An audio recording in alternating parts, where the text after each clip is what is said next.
မင်္ဂလာနဲ့ခင်းလေးပါချစ်တဲ့ငယ်ချင်းတို့တွေဒီမှာဒီနေ့ကုန်းနန်းစုံတာလက်ဖက်ဆိုင်မှာပါခကြီးသွားမလို့ပါတငယ်ချင်းတွေကိုထိုင်ဆောင်နေပါတယ်နော်လက်ဖက်ရည်နဲ့အီချာကွေးလေးစားကြပါဦးရှင်ဘာလို့သွားပြီးအမှတ်ရလဲဆိုတော့ကိုကိုရေးမှာကိုကိုကျော်ရှိတယ်အဲ့ချင်းလို့သွားပြီးအမှတ်ရပါတယ်ရှင်ကိုကိုရေးမှာကိုကိုကျော်ရှိတယ်ကိုကိုကျော်မှာကိုကိုရှိတယ်စားကြဦးရှင်အပေးကြဦးနော်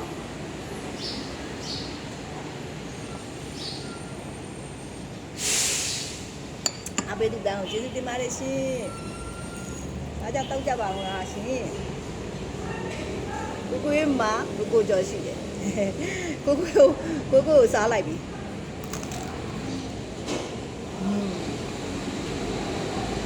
ဘာတတ်နိုင်လဲကိုကိုရေဘာတတ်နိုင်လဲစားလိုက်ပြီ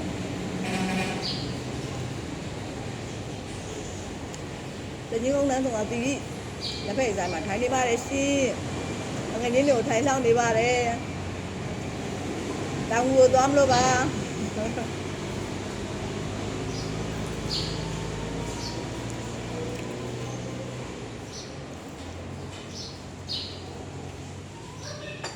ားကြောင့်ရှင်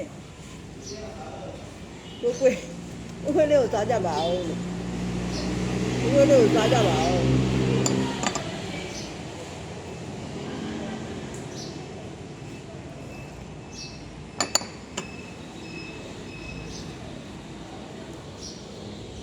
အဘေးလူတောင်ကျေးဇူးပါ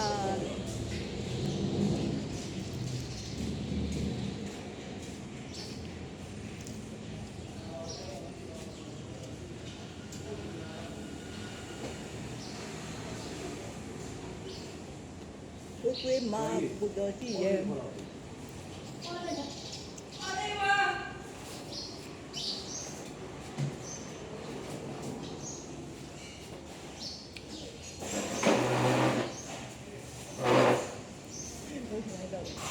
ုကွေးမှာကိုကျော်ရှိတယ်ကိုကျော်မှာကိုကွေးရှိတယ်ကိုကွေးမှာကိုကျော်ကိုကွေးမှာကိုကျော်ရှိတယ်ကိုကျော်မှာကိုရှိတယ်โอเคဆက်တယ်နော်အားလုံး